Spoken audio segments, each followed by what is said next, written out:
Ramon Dias, me tira uma dúvida aqui, não apenas minha, como também do torcedor vascaíno. O que você, como técnico do Vasco da Gama hoje, acha que esse elenco precisa? Responde aí porque, olha, o torcedor vascaíno tá querendo ouvir. Realmente nos faltaría, hoy trajimos la punta y realmente nos faltaría una cereza ahí arriba, que es un volante, nada más. Ramon, para finalizar. Torcedor, é assim que a gente começa este Boa Noite Gigante. Com as palavras do técnico argentino Ramon Dias, em uma entrevista coletiva feita após o primeiro jogo das semifinais do Campeonato Carioca. Partida que terminou no placar de 1-1. Ramon Dias respondeu exatamente esta dúvida. Quais seriam as necessidades hoje desse elenco do Vasco? E ele deixa bem claro, né? Um ponta, que seria um ponta esquerda, para jogar ali à frente do Lucas Piton, e um volante, esse atleta box to box, onde inclusive Ramon Dias cita como a cereja do bolo. E olha, vascaíno, parece que se essa cereja estava no mercado, o Vasco já foi à loja e especificamente ao mercado para tentar comprá-la.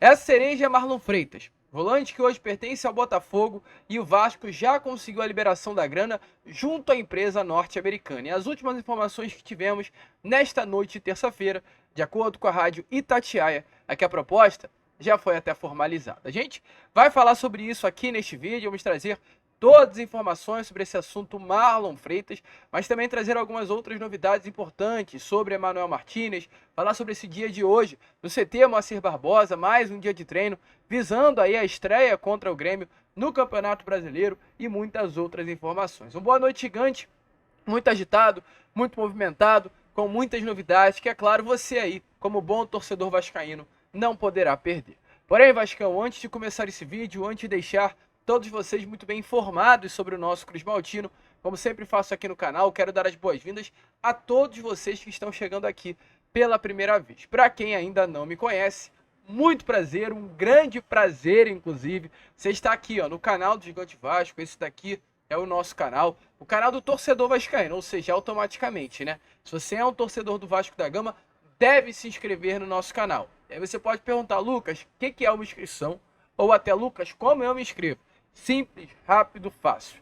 Abaixo do vídeo tem a palavrinha inscreva-se. Ao lado dessa palavrinha tem o símbolo do YouTube. Você aperta nessa palavra, sim, aperte na palavra, que você automaticamente será um inscrito no nosso canal. Vai sair de inscreva-se para inscrito. E aí ponto, você não precisa fazer mais nada, apenas curtir o nosso conteúdo todo dia, 3 vezes ao dia. Temos aqui o Acorda Vascão às 7 horas da manhã, o Fala Gigante na parte da tarde e o Boa Noite Gigante na parte da noite. São esses 3 os nossos conteúdos. O Acorda Vascão é sempre o principal vídeo do dia, né? O vídeo que sai às 7 horas da manhã, o vídeo que o membro do canal tem prioridade em assistir. Você que é membro do canal tem planos aí super baratos que farão você ter prioridade na Acorda Vascão, podendo assistir esse conteúdo primeiro do dia, antes de todo mundo. Se você vir aqui ao canal às 4, às 3 horas da manhã, o Acorda Vascão já estará disponível. Então, se inscreva, ative seu sininho de notificação, curta o vídeo, compartilhe o nosso canal e, é claro, seja membro do canal do Gigante Vasco. Show? Vambora então, Vascão? Vambora falar de Vasco da Gama?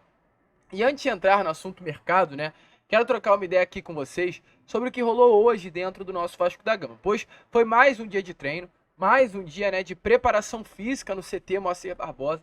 O Vasco faz uma espécie de, nesse momento, intertemporada, né? A gente vê que os treinos são fisicamente muito puxados. Hoje, né, o preparador físico do Vasco, Diego Pereira, está puxando muito esse grupo para a parte física, para fazer com que o Vasco entre nesse Campeonato Brasileiro, pelo menos sobrando fisicamente. O Vasco, infelizmente, passou por algumas dificuldades nesse Campeonato Carioca, não à toa, foi eliminado para a equipe do Nova Iguaçu. E nitidamente, naqueles 2 jogos das semifinais do Campeonato Carioca, ficou nítido que o Nova Iguaçu sobrou fisicamente com relação ao Vasco, o que, sinceramente, não poderia nunca acontecer. O Vasco tinha que ser uma equipe tecnicamente, taticamente e fisicamente superior ao Nova Iguaçu, e acabou não sendo, nem pelo lado físico, nem pelo lado técnico, e muito menos pelo lado tático. O Vasco foi engolido pelo Nova Iguaçu naqueles 2 jogos das semifinais. Então hoje, né, a preparação física do Vasco identificou que é necessário dar um puxão maior nessa parte física ao grupo, não à toa. Os trabalhos aí foram até divididos em determinados grupos aí realmente dentro do elenco Cruz Maltino. Por exemplo, o Galdamez recebeu um período de férias, voltou ontem de viagem, ele descansou aí após uma temporada pesada que teve na Europa. Ele veio direto, né, da temporada da Europa para vestir a camisa do Vasco na Copa do Brasil, no Campeonato Carioca. Não teve descanso. O descanso foi dado ao Pablo Galdamez. Alguns outros atletas também vêm realizando um trabalho separado. O Adson vem realizando um trabalho separado para ganhar massa muscular. O Piton, o Zé Gabriel, o Rossi, vem realizando também alguns trabalhos separados, pois vinham reclamando de algumas dores em regiões musculares. Então, o Vasco está focando muito nessa parte individual, visando para que todos os atletas cheguem bem fisicamente no Campeonato Brasileiro. Inclusive, falando, né, em Campeonato Brasileiro, falando com relação a esse grupo, o senhor Pablo Verrete aí, ó, que abra o olho, pois as informações que nós temos sobre esse atual elenco Cruz Maltino é que o Cleiton vem sendo um dos grandes destaques do Vasco da Gama nessa intertemporada. Um atleta tem treinado muito bem e vem marcando seus golzinhos aí nos treinos e também em jogo-treino. No último sábado, contra a equipe do Volta Redonda, o Vasco venceu pelo placar de 2-0. Um gol marcado por David e o outro gol marcado também pelo Cleiton. Então, as oportunidades o Cleiton está aproveitando. Jogador aí de 25 anos de idade apenas, que veio do Casa Pia de Portugal, né? Veio com moral. O Vasco pagou quase 18 milhões de reais pela compra dos direitos econômicos desse jogador. Vem de 2 temporadas em alto nível, de fato, no futebol europeu e vem conseguindo conquistar agora essa confiança também da comissão técnica do Vasco, que hoje é comandada por Ramon Dias. Além dessa atividade que aconteceu contra a equipe do Volta Redonda, é importante relembrar também, o Vasco já havia jogado um amistoso contra a equipe do Olaria, porém não em São Januário, mas dentro do CT Moacir Barbosa.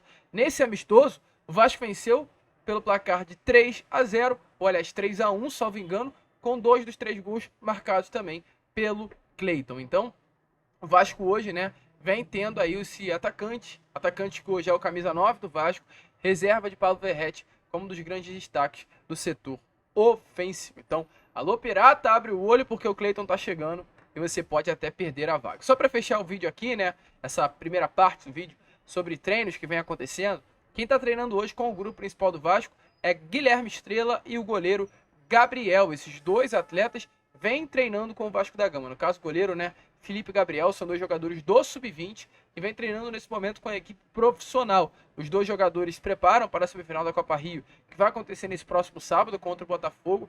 O jogo estará acontecendo em Niterói, mas mesmo diante disso, vem treinando separado do grupo Sub-20, pois Ramon Dias e Emiliano estão de olho nesses 2 jogadores. Inclusive, a informação que nós tivemos é que Felipe Gabriel se destacou muito no período em que Léo Jardim esteve cedido à seleção brasileira. Para o Vasco integrar o grupo profissional, chamou Felipe Gabriel para fechar, né, os goleiros aí a estarem presentes no dia a dia do CT Moacir Barbosa, e Felipe Gabriel chamou muito a atenção de toda a comissão técnica de Ramon e Emiliano. Então, de olho neles, no Felipe, no Estrela e, é claro, outros tantos jogadores que temos aí na nossa categoria de base. Porém, vamos seguir? Vamos entrar naquele assunto que você aí que está do outro lado gosta de ouvir, que é sobre reforço, mercado, contratação. Porém, antes eu quero aqui trazer as palavras de Ramon Dias novamente. Aquelas palavras que a gente trouxe lá na introdução do vídeo, faço questão de relembrá-las a vocês. Pois Ramon foi perguntado quais seriam os reforços que ele gostaria para o elenco. A gente trouxe apenas um trecho. Agora veja tudo na íntegra o que de fato Ramon Dias respondeu. A mí por la dificultad que tenemos, pero yo puedo pedir, pero si financieramente el club no está en condiciones de comprar, vamos a tener que adaptarnos a lo que tenemos. Saben que Paulinho y C. Gabriel no están. Tenemos 2 jugadores menos. Jair, perdón. Jair son 2 jugadores y 2 jugadores importantes. Realmente nos faltaría, hoy trajimos la punta y realmente nos faltaría una cereza ahí arriba, que es un volante, nada más. Ramon, para finalizar. Então, né, torcedor vascaíno, como vocês viram aí, o Ramon Dias realmente confirma o fato de necessitar de um ponta e de um volante dentro do seu elenco. Mas, acima de tudo, ele diz, nas primeiras palavras dadas, né, com relação à questão financeira do Vasco. Ele diz, não adianta eu querer se o Vasco financeiramente não tem condições de contratar. Por que o Ramon disse isso? Porque à época, nessa entrevista dada ainda, o primeiro jogo das semifinais do Campeonato Carioca, que salvo engano, aconteceu ali no início de março. o Vasco da Gama não tinha mais dinheiro de fato para contratar. O Vasco tinha chegado ao seu limite de gastos na janela de transferências. O orçamento do Vasco já havia sido esgotado para esta primeira janela de 2024 e não havia, né, no caso, nomes a chegarem através de um grande investimento, né? Ou seja, caso o Vasco viesse a contratar, naquele período inclusive a janela ainda estava aberta, o Vasco só poderia trazer jogadores que ou viessem por empréstimo, ou jogadores livres no mercado, ou jogadores que o Vasco conseguisse negociar, assim, rescindindo o contrato com outro clube, sem investimento.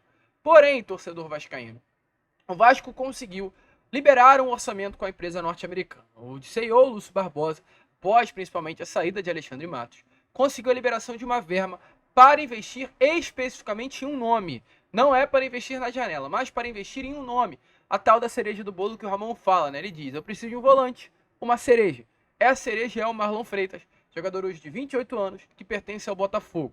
O Vasco recebeu autorização da empresa norte-americana para realizar uma oferta no valor de 3 milhões de euros a 3 milhões e meio de euros, ou seja, um valor de piso de 16 milhões e 300 mil reais a um teto de 19 milhões e 100 mil reais. Esse é o valor que hoje o Vasco tem em mãos para investir em Marlon Freitas. Qual seria a proposta do Vasco? Um empréstimo com opção de compra. O Marlon tem sim interesse em se transferir para o Vasco da Gama. O jogador gostou do projeto apresentado. O jogador seria um torcedor do Vasco. Isso seria uma peça crucial, essencial nesse quebra-cabeça visando uma chegada dele ao Cruz Maltino. O Vasco anteriormente já havia feito um contato com o Botafogo. A pedida inicial do Botafogo foi considerada alta. As tratativas de fato esfriaram, mas o Vasco sempre deixou muito bem claro ao alvinegro que iria voltar a tentar a contratação do Marlon assim que a janela de abril viesse a ser aberta. A janela foi aberta e a promessa foi cumprida. O Vasco voltou com tudo pela contratação do volante Marlon Freitas. Ele tem aí contrato com o Botafogo até dezembro de 2025. Hoje, o CEO do Botafogo, que é o John Textor, de fato, vai fazer um jogo duro pela liberação do Marlon Freitas. Não vai liberar com facilidade a saída do jogador. É um atleta muito querido no grupo. É um atleta que, além de ser querido internamente, tem um perfil técnico muito bom. É um jogador importante tecnicamente. E é um atleta que tem um perfil de liderança dentro do alvinegro carioca. Então, são fatores que automaticamente dificultam. Qualquer chegada do Marlon vai ser uma linha dura aí, né, para o Botafogo liberar a venda desse jogador. Mas o Vasco vai tentar, mesmo diante disso, a contratação do Marlon Freitas. O Vasco está ciente da dificuldade, mas hoje o Marlon é visto pela comissão técnica de Ramon como um sonho. Essa é a palavra que a gente tem a trazer a vocês. É um sonho. Para a comissão técnica de Ramon Dias, Marlon Freitas é a cereja do bolo, é o jogador ideal para fechar esse grupo. E aí a gente vai para mais uma notícia que acabamos de ter. A gente trazer tudo isso a vocês, né? Que Marlon é o sonho, é a cereja do bolo. A informação dada pela Rádio Itatiaia, que é uma rádio muito séria, uma fonte muito segura de Minas Gerais, é de que a proposta foi até formalizada. O Vasco formalizou uma proposta no valor de 16 milhões de reais pela contratação de Marlon Freitas. Um valor, sinceramente, até ok. Um valor legal para a posição de volante. Não é, claro, uma proposta assim gigante, mas estamos falando de um jogador de 28 anos de idade, um atleta que nunca teve uma venda também, né, para nenhum outro clube, chegou ao Botafogo de graça junto ao Atlético Goianiense e estaria realizando aí um sonho de vestir a camisa do seu clube do coração, e o Botafogo poderia receber a esses 16 milhões de reais pela transferência. Então, o Vasco já realizou essa oferta, de acordo com informações aí da Rádio Itatiaia. A 777 aprovou o investimento. Essa oferta ainda poderá estar subindo, né, até a casa dos 19 milhões de reais. Depende aí da primeira resposta do alvinegro carioca. Mas é, de fato, o grande sonho de consumo do Departamento de Futebol do Vasco e da Comissão Técnica de Ramon Dias. E aí você pode perguntar, Lucas, e se não der certo com o Marlon? O que o Vasco da Gama estará fazendo? Caso não dê certo com o Marlon, o Vasco não vai investir esse valor de 16 a 19 milhões de reais em nenhum outro atleta. O Vasco vai guardar esse dinheiro para investir na outra janela de transferências. E aí tem um outro sonho também, um outro nome que desperta o interesse de Ramon, que é o volante colombiano Gustavo Coedjá. Então, se nessa janela o Marlon não vir, o Vasco vai guardar esse dinheiro e investir esse valor em outro jogador na janela do meio do ano, que tende sim a ser o colombiano Coedjá. E vai lidar, é claro, nessa janela, visto a necessidade de contratar um volante, com as oportunidades de mercado. Quais são as oportunidades de mercado? O volante Kaique, jogador que hoje pertence ao Juventude, atleta que tem contrato vigente com o Clube Gaúcho até o final de 2024, Jogador que desperta o interesse não apenas do Vasco, como também de outros clubes, como São Paulo, Grêmio, Corinthians, o próprio Vasco da Gama e também Vitória. E além do volante Kaique, também o Martínez, Emanuel Martínez, hoje volante que pertence ao América Mineiro. A situação, porém, do Martínez é um pouquinho até mais complicado que a situação do Kaique. O Martínez é um jogador que tem contrato vigente com o América até o final de 25. É um jogador que não quer ficar no América Mineiro, informações que tivemos agora na parte da tarde de hoje. É um atleta que realmente tem o desejo de vestir a camisa de um clube da Série A do Brasileirão. O América, infelizmente, caiu a Série B na última temporada. Então o Vasco identifica, acredita que o Emanuel Martínez é um bom nome e vai sim, tentar a contratação do atleta, principalmente se não fechar com o Marlon. O presidente do América, Marco Salum, falou nesses últimos dias que na semana passada o Vasco ligou perguntando sobre Emanuel Martínez, confirmando a procura do Vasco da Gama, e o Vasco deve sim nesses próximos dias intensificar o negócio pelo volante argentino. Qual é a ideia? O Vasco fazer uma oferta de empréstimo com opção de compra no final do contrato. Essa oferta não é favorável nem ao América, nem ao jogador. O jogador hoje reside em Minas Gerais, tem casa na cidade mineira. Ele não vê com bons olhos sair de Minas Gerais e assinar um contrato de 7 meses com o Vasco, vir para o Rio de Janeiro, fazer mudança para o Rio, depois voltar a Minas. Ele não quer isso. Caso ele saia da América, ele quer uma saída em definitivo. Então, realmente, o Vasco pode optar pela opção de fazer um empréstimo com obrigação de compra no final do contrato. Caberá ao Vasco negociar, mas é um jogador que, de fato, interessa. Tanto Kaique quanto Emanuel Martínez. Se hoje, diante de tantos volantes que foram colocados à mesa, Raul, Lucas Silva e tantos outros, realmente os dois, Emanuel Martínez e Kaique, são vistos como os dois planos B, as segundas opções, caso o Vasco não consiga influenciar, convencer John Textor, Botafogo a liberarem o Marlon Freitas mediante um bom pagamento pela compra dos direitos econômicos do jogador. Então, o Vasco aí realmente de olho na contratação de Emanuel Martínez. A primeira pedida, só para trazer a vocês, do América por esse atleta, foi de 15 milhões de reais, um valor alto, mas o Vasco buscará a chegada desse atleta. Vamos ficar de olho, assim que tivermos novidades, é claro, traremos a vocês. E amanhã às 7 horas estaremos aqui com o nosso Acorda Vascão, trazendo muitas outras informações, muitas outras novidades, nessa janela que começou ontem, mas já está bastante movimentada na nossa colina histórica. Vamos que vamos, se inscrevam, compartilhem e, como sempre falamos aqui, saudações vascaínas.